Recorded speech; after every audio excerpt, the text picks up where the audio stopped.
जय हिंद दोस्तों।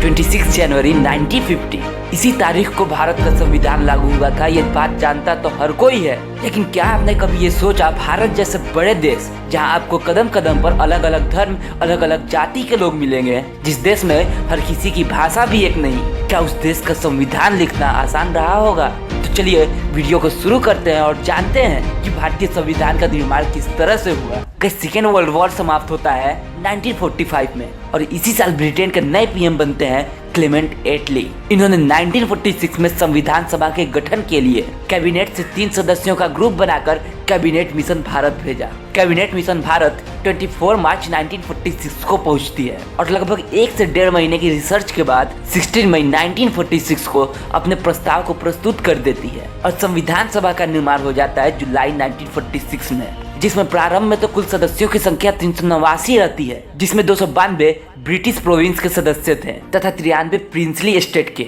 और 4 चीफ कमिश्नर क्षेत्रों के प्रतिनिधि थे। लेकिन जब कुछ ही समय बाद हमारे देश का बंटवारा हिंदुस्तान और पाकिस्तान में हो गया तो 3 जनवरी 1947 को भारत के अंतिम वायसराय लॉर्ड माउंटबेटन द्वारा पाकिस्तान संविधान सभा का गठन किया गया था, जिसे भारत के कुछ संविधान सभा के मेंबर्स पाकिस्तान संविधान सभा में चले गए। जिसके बाद भारतीय संविधान सभा में कुल 299 मेंबर्स बच गए, जिसमें से 229 को वयस्क मताधिकार द्वारा चुना गया था तथा 70 को नॉमिनेट किया गया था और इन्हीं 299 मेंबर्स ने भारतीय संविधान का निर्माण किया। लेकिन संविधान सभा की मांग 1895 में ही बाल गंगाधर तिलक ने भी की थी, लेकिन 50 साल बाद ही सही, लेकिन संविधान सभा की पहली बैठक होती है 9 दिसंबर 1946 को, जिसके 2 दिनों के लिए अस्थायी सदस्य बनते हैं सच्चिदानंद सिन्हा। 11 दिसंबर 1946 को इसके अस्थायी सदस्य बना दिए जाते हैं डॉक्टर राजेंद्र प्रसाद। अब भारत जिस देश में हर किसी का धर्म, हर किसी की जाति और तो और हर किसी का भाषा भी एक नहीं, इसका संविधान किस तरह से लिखा जाए कि देश में शांति बनी रहे, जिसके लिए संविधान सभा में कुल 13 समितियों का गठन किया गया। हर एक समिति का अपना अपना काम था और इसमें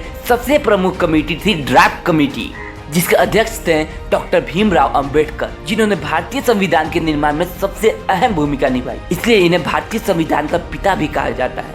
भारतीय संविधान को लिखने से पहले 60 देशों के कॉन्स्टिट्यूशन का स्टडी किया गया था, जिसमें America, Ireland, Britain, Canada, Australia, Germany जैसे देश शामिल हैं, जिसमें BN राव ने भी बहुत बड़ी भूमिका निभाई थी। BN राव संविधान सभा के संवैधानिक सलाहकार थे। ड्राफ्ट कमेटी के अध्यक्ष डॉक्टर भीमराव अंबेडकर ने संविधान सभा में पहला ड्राफ्ट 21 फरवरी 1948 को संविधान सभा के अध्यक्ष डॉक्टर राजेंद्र प्रसाद को सौंपा। इस ड्राफ्ट पर संविधान सभा के सभी सदस्यों ने 8 महीने तक स्टडी किया, जिसके बाद नवंबर 1948 से 17 अक्टूबर 1949 तक कई बैठकें हुई, जिसमें यह फैसला लिया गया कि इस ड्राफ्ट में क्या रहना चाहिए और क्या नहीं। इस ड्राफ्ट पर अंतिम बहस होता है 14 नवंबर 1949 को और अंत में 26 नवंबर 1949 को भारत के संविधान को अपना लिया जाता है। इसीलिए हम सब 26 नवंबर को संविधान दिवस सेलिब्रेट करते हैं। लेकिन अभी इसे लागू नहीं किया गया, तो अब सवाल ये उठता है कि भारतीय संविधान को 26 जनवरी को ही लागू क्यों किया गया? तो पंडित जवाहरलाल नेहरू ने 1929 में एक सभा का गठन कर ब्रिटिश गवर्नमेंट से ये मांग की थी कि भारत को 26 जनवरी 1930 तक डोमिनियन स्टेटस का दर्जा दिया जाए और 26 जनवरी के दिन ही पंडित जवाहरलाल नेहरू ने पूर्ण स्वराज का प्रस्ताव रखा था और 15 अगस्त 1947 से, यानी जब तक भारत स्वतंत्र नहीं हुआ था तब तक 26 जनवरी को ही इंडिपेंडेंस डे सेलिब्रेट किया जाता था। इस तारीख को खास बनाए रखने के लिए भारतीय संविधान को 2 साल 11 महीने और 18 दिन में कुल 114 बैठकों के बाद 26 जनवरी 1950 को लागू किया गया। लेकिन इससे पहले 24 जनवरी 1950 को